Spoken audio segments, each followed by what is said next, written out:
이번 주 뉴욕 증시는 호재와 악재의 또 다른 싸움이 될 것으로 생각되고 있습니다. 연말 쇼핑 시즌이 본격적으로 시작됨에 따른 기대감들이 높아질 것이다, 이렇게 분석이 되기도 하고요. 코로나 재확산에 대한 우려감도 같이 나올 수 있겠습니다. 쇼핑 시즌이 시작이 되면 여기서 감염자 수가 더 늘어날 수도 있지 않겠느냐, 이러한 부분들이겠죠.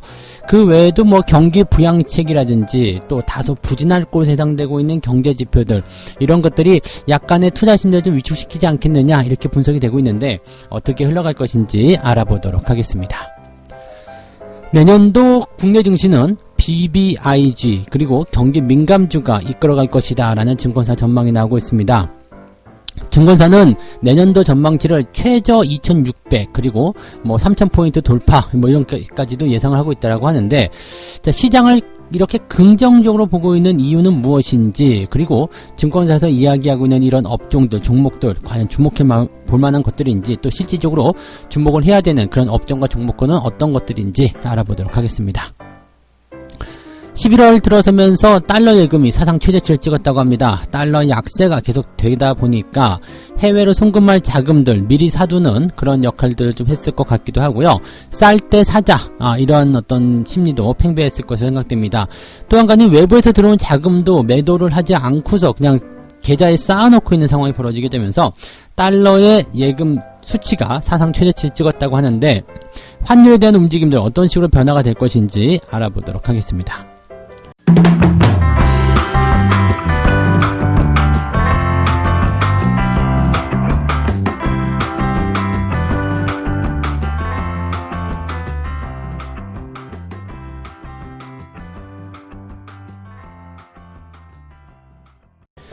네, 반갑습니다. 오늘은 11월 23일 월요일입니다. 11월의 실질적인 마지막 주간이 시작이 됐습니다. 다음 주 월요일이 또 12월로 포함을 시켜야 되기 때문에 이번 주에 11월에 마감을 친다라고 보시면 될 것 같은데, 그렇게 본다라면 이번 주에는 윈도우 드레싱에 대한 기대감도 조금 있을 것 같기도 하고요. 그 다음에 연말로 이제 본격적으로 들어간다는 어떤 기대감, 그런 것들이 조금 심리를 좀 좀 들뜨게 한다거나 그런 느낌이지 않겠나 생각합니다. 보통 연말 때쯤 되면은 이제 마음이 좀 들뜨는 경우들이 많이 있거든요. 물론 최근에는 이 코로나에 대한 부분 때문에 부담스럽다 이렇게 생각하시는 분들 굉장히 많이 있으시겠습니다만, 그래도 이런 부분들은 흘러가는 내용들이니까 오늘 전체적으로 그런 내용들에 대해서 좀 살펴볼 텐데요. 뉴욕 증시도 지금 그러한 비슷한 상황입니다. 미국의 연말 쇼핑 시즌이 본격적으로 이번 주에 시작이 됩니다. 그런데 이 쇼핑 시즌이 시작될 때 또 이 코로나 바이러스가 더 많이 확산되는 것이 아니겠느냐, 이런 얘기가 나올 수 있겠고요. 백신에 대한 이야기 아직까지도 부담스러워하고 있기도 하고요. 또 경기 부양책이라든지 또 경제 지표들, 이런 것들이 아주 낙관적이진 않거든요. 그래서 거기에 따른 부담감들을 일단 가지고 있다 정도로 생각하시면 좋을 것 같아요. 자, 그러면 이제 하나씩 재료를 좀 짚어보도록 할 건데요. 첫 번째, 일단은 블랙 프라이데이를 봐야 되겠죠. 이번 추수감사절 26일입니다. 26일에 이제 휴장이 되는 거고요. 그리고 이제 블랙 프라이데이를 기점으로 해서 이제 미국의 연휴 쇼핑 시즌이 시작이 되는데, 요걸 즐기셔야 됩니다. 요 시기에 이제 소비가 집중이 되면서 기업들의 실적이 상당 부분 여기서 많이 결정이 되거든요. 그러니까 올해 장사를 잘했나 못했나가 이 블랙 프라이데이를 기점으로 한 이 연말 쇼핑 시즌에 많이 들어가 있다라고 보시면 되겠습니다. 보통은 이런 시기에서는 투자 심리가 나쁘지 않았었습니다. 그래서 연말 랠리, 산타 랠리, 이런 것들에 대한 기대감이 좀 있었는데, 문제는 최근에 코로나가 계속적으로 확산세를 보이고 있다는 얘기죠. 그렇게 되면서 이동이라든지 또는 가족들의 모임, 이런 것들을 조금 자제해달라라는 얘기가 나오고 있습니다. 미국 각지에서도 봉쇄 조치가 일어나고 있기 때문에 지금 이런 것들을 하지 말자, 자제하자, 이런 식의 권고를 내놓고 있다는 이야기죠. 그러니까 지금 현재 이런 모습들을 본다면 소비가 오히려 늘어나야 되는 시기에서 줄어들 수도 있는 거 아니겠느냐, 이렇게 예상이 좀 될 수 있는 부분이겠죠. 이렇게 된다면 소비가 늘더라도 온라인을 통한 그런 소비 증진이 일어날 수 있기 때문에 오히려 이렇게 언택트 관련한 그런 종목군들이 또 다시 한번 상승할 수 있는 계기가 될 수 있지 않겠느냐, 이런 식으로 분석도 되기도 합니다. JP모건은 이런 상태 속에서 코로나 재확산으로 인해서 내년 1분기 미국 경제는 다시 역성장하게 될 것이다 라고 예상을 좀 했습니다. 물론 단기적인 경제 후퇴에 대한 우려감이겠습니다만, 백신이 보급화되기까지는 시간이 조금 걸릴 것이다 라는 얘기가 이제 지배적이잖아요. 지금 화이자라든지 바이오엔테크 뭐 이런 기업들이 이제 그 미국 식품의약국이죠. FDA에 백신의 긴급 사용 승인을 신청했다. 이거 중요한 얘기인데 12월 중순께쯤에 승인을 받을 것으로 예상이 되고 있습니다. 이거는 뭐 거의 그냥 확정적이라고 볼 수 있을 것 같긴 한데 그 뒤에도 이제 그 뭐랄까 백신에 대해서 계속 임상 결과를 한다든지 또는 승인 신청을 내는 그런 기업들이 늘어나게 될 테고요. 또 치료제 같은 경우도 지금 보면 사용 승인을 계속 받아내고 있는 상황이거든요.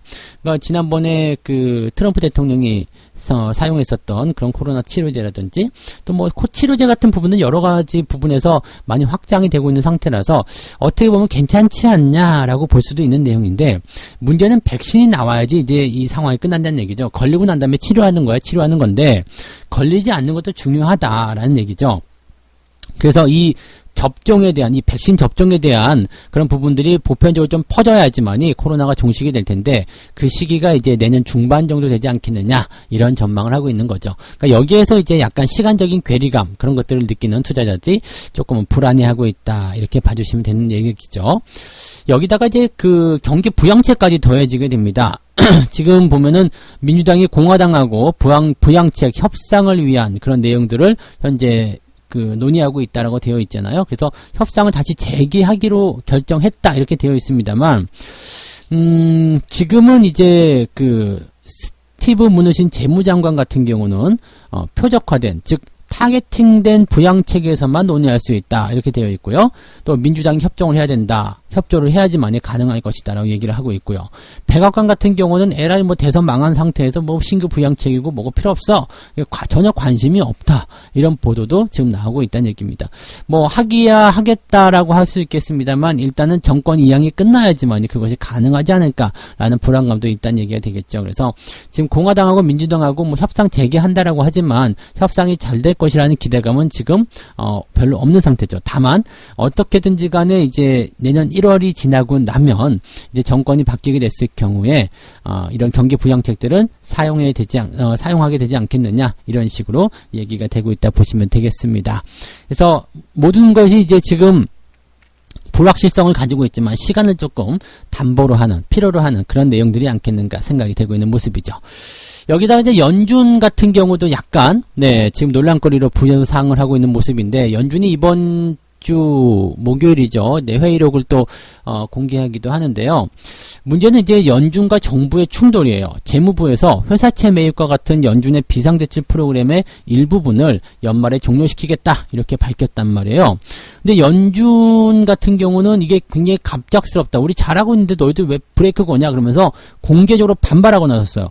연준이 정부에 반발하는 경우가 지금 굉장히 오랜만이거든요. 그리고 그동안은 순종적으로 따라왔었는데 이번에 반발하는 모습들 정권이 바뀔 것이다. 어차피 니들 끝난 거 아니냐 이 생각 때문에 반발하는 거 아닌가 생각하기도 하는데요. 어쨌든 지금 정부와 연준 간의 어떤 갈등이 좀 커지고 있는 상황이다라고 되어 있고요. 이번 주에는 또 연준 주요 인사들이 또 발언을 할 거란 말이죠. 그래서 계속해서 이제 서로 이제 나를 세운 그런 어떤 갈등 요소를 만들어내게 된다라면은 투자 심리에는 결국 도움이 되지 않겠죠. 왜냐하면 정부와 연준이 같이 굴러가줘야 되거든요. 그래야지만이 경기에 도움이 될 수 있겠는데 글쎄요시다라는 얘기가 좀 되는 부분이 되겠죠.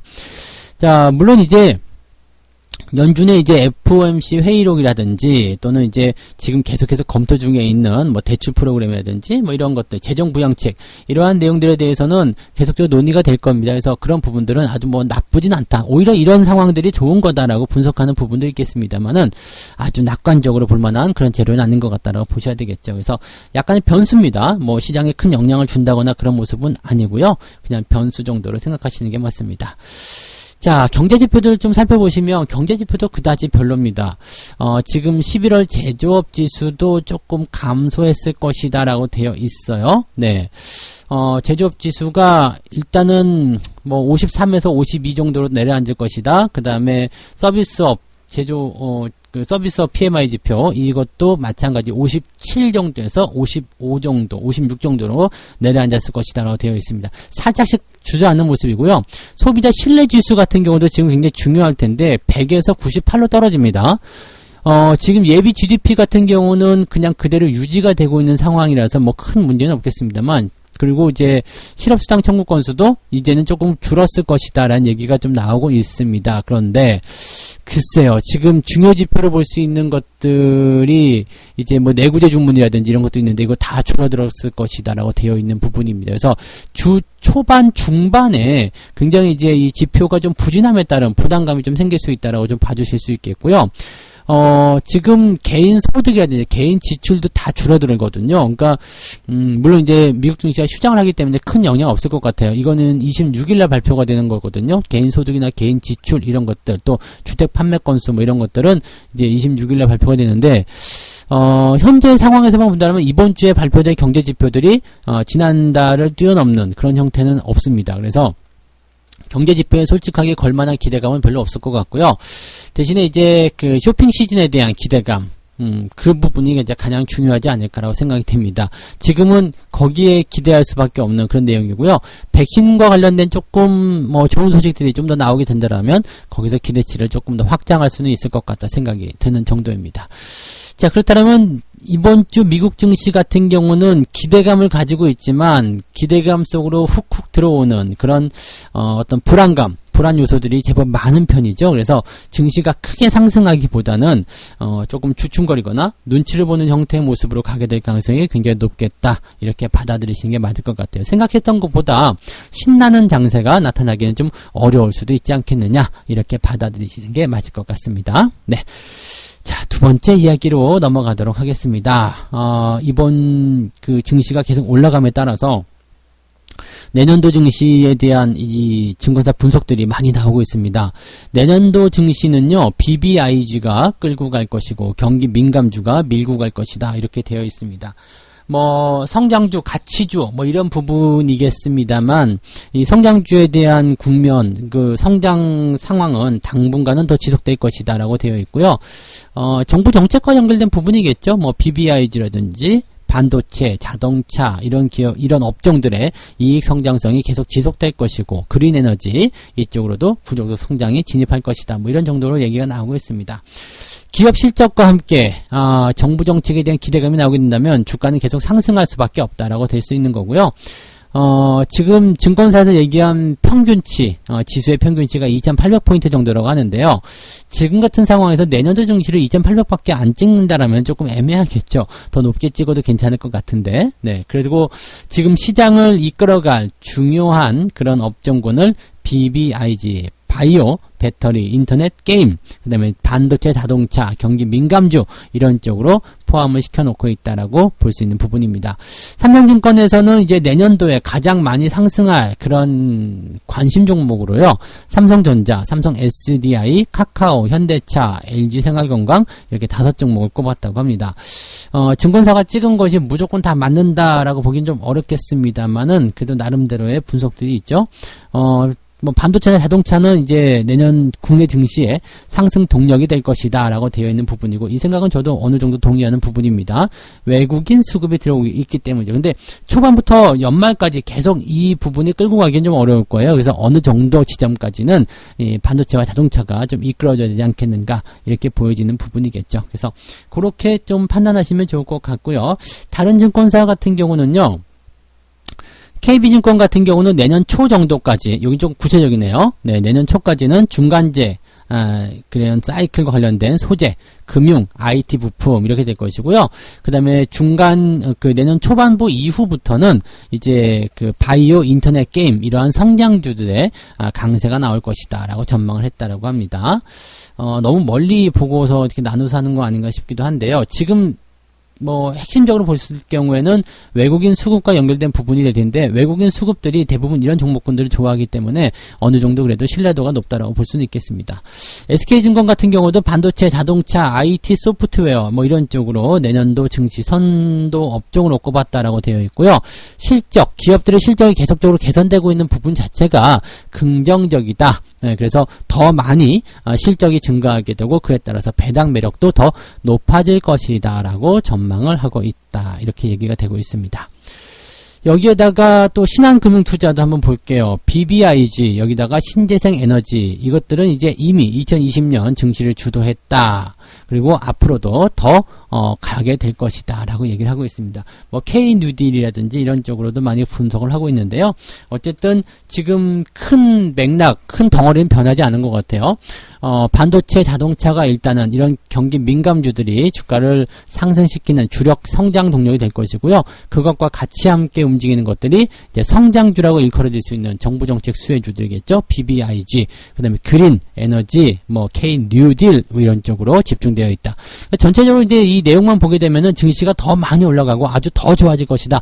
이렇게 전망을 하는 것이 맞긴 맞는데, 문제는 이제 가기는 가겠지만 가면서 중간중간에 조정을 받게 될 텐데, 그 조정 구간을 여러분들이 슬기롭게 잘 넘기는 거, 그것이 가장 중요하지 않을까요 생각합니다. 증시가 올라가는 것은 사실 별로 걱정할 건 없어요. 왜냐면 어쨌든 가야 되는 정답을 가지고 있기 때문이죠. 그래서 너무 크게 걱정하거나 부담스러워하지는 않으셔도 좋겠다, 이렇게 말씀을 드려봅니다. 세 번째 이야기 가도록 합니다. 네, 기업과 개인들은 사재기를 하고 있는 달러 예금. 지금 사상 최대로 불어났다, 이런 전망이 나오고 있는데, 달러를 왜 이렇게 사들이고 있는 것인가? 네, 그냥 사들이는 것에 대한 이유는 간단하거든요. 지금 싸다. 네. 환율이 지금 1,100원대로 내려갔단 말이에요. 그러면서 연일 저점을 갈아치우고 있는 그런 기록적인 하락을 보여주고 있는데, 이렇게 되다 보니까 달러 너무 싸니까 지금 사야 되겠다, 지금 바닥이다, 이렇게 얘기를 하고 있습니다. 특히나 이제 개인들이 저가 매수를 노리고요, 달러를 막 사들이고 있어요. 아니, 주식보다 낫잖아, 이렇게. 근데 실질적으로 주식보다 그렇게 낫지는 않습니다만은 돈을 사가지고 더 비싸게 판다라는 것 자체가 좀 재미가 있는 얘기인 것 같긴 해요. 그래서 저가 매수를 노리고 달러를 사들이고 있다라는 거, 그 부분들이 이제 좀 주목을 해봐야 되는 내용이지 않겠나 생각이 되고 있고요. 지금 현재 보면은 뭐 국내 5대 은행이죠. KB국민은행, 신한, 우리, 하나, 농협은행, 이렇게 5대 시중은행의 달러 예금 잔액이요, 527억 800만 달러를 집계되었다고 합니다. 올해 들어서 사상 최대치고요. 그 다음에 이 달러 예금 통계가 작성된 2012년 이후 최대 규모, 즉 역사상 최대 규모라고 봐주시면 되는 거거든요. 어마어마한 수치가 지금 현재 달러의 매수로 유입이 되었다라고 볼 수가 있는 내용입니다. 지금 달러를 사들이는 여러 가지 그 방법들을 보게 되면은요, 기업들 같은 경우는 이제 수입을 이제 하는 기업들 같은 경우는 원자재를 수입하면 달러를 지급을 해줘야 되니까 거기에 대한 어떤 지급 자금들을 달러가 쌀 때, 조금이라도 쌀 때 사자. 이게 그 뭐 1달러, 2달러, 100달러, 200달러 바꿀 때는 뭐 큰 차이가 없거든요. 근데 몇십만 달러, 몇백만 달러씩 바꿀 때는요, 상당히 많은 그런 시너지가 있겠죠. 만약에 100만 달러다 그러면은 한 10억쯤 된다고 쳤을 때요, 10억 원에 뭐 한 이게 10% 정도만 변동성을 좀 보여줬다라고 한다면 10억 원에 10%면 1억 원이거든요. 그러니까 앉은 자리에서 1억 원을 벌 수 있는 거예요. 그러니까 금액이 큰 덩어리 자금들이 많이 들어올 수 있는, 저점에서 많이 살 수 있는 그런 형태의 포인트라고 봐주시면 되는 거죠. 그래서 달러는 지금 저점 바닥권에서 움직이고 있기 때문에 좀 1,100원에 10%면 1,200원 정도가 되는 건가요? 뭐 그 정도까지만 올라가게 되더라도 상당히 수익을 많이 볼 수 있다. 뭐 거기까지만 아니더라도 5%만 올라가더라도요, 뭐 1,150원, 1,160원까지만 올라가더라도 상당히 네, 높은 그런 수익률들을 챙길 수 있겠죠. 금액이 많은 쪽의 입장이긴 하겠습니다만 어쨌든 그러하다는 얘기고요. 또 한 가지, 달러가 지금 쌀 때 유학생 자녀를 둔 부모가 미리 달러를 확보해 들어오는 경우가 많다. 그러니까 달러를 미리 사놓는 거죠. 지금 여유자금 있으면 달러 사놓고 나중에 달러 쓸 때 그걸로 보내주면 되는 거 아니겠냐, 이런 식으로 되고 있는 내용이기도 합니다.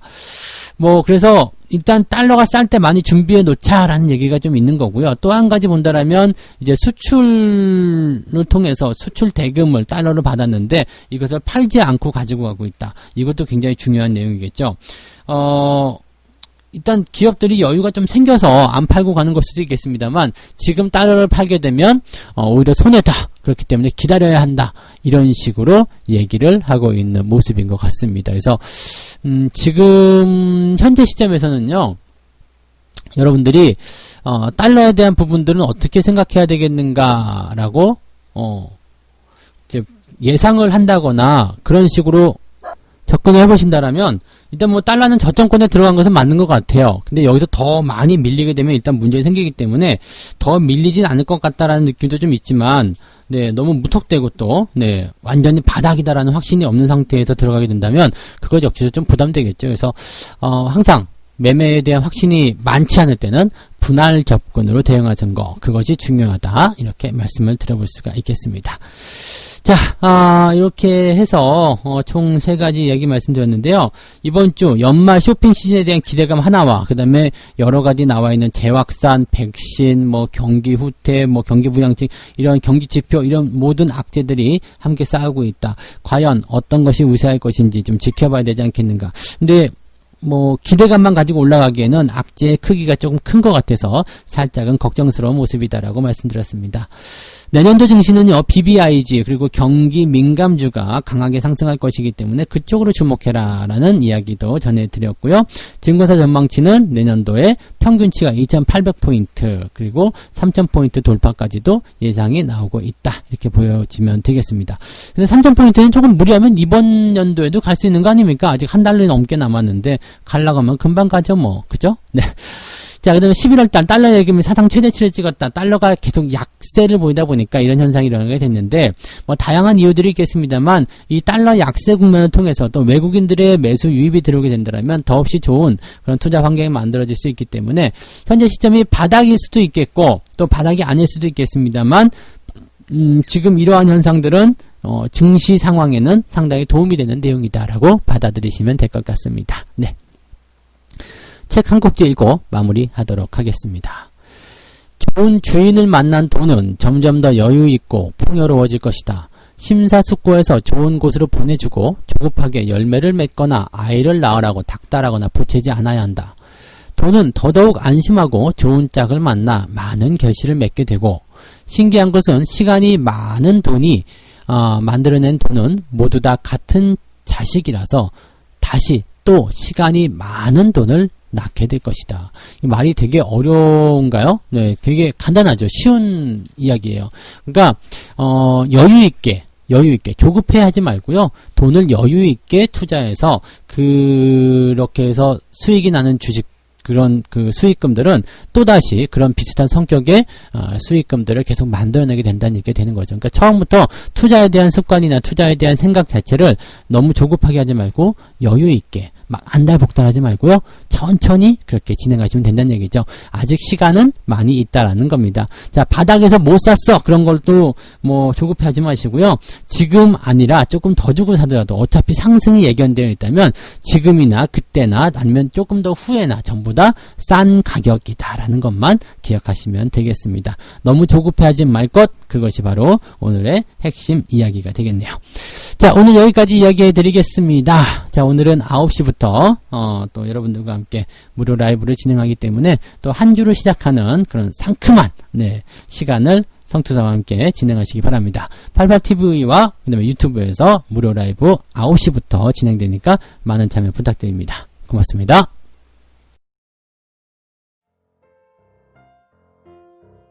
본 방송에서 제공되는 모든 정보는 투자 판단의 참고 자료이며 투자의 최종 책임은 본 방송을 이용하는 본인에게 있습니다.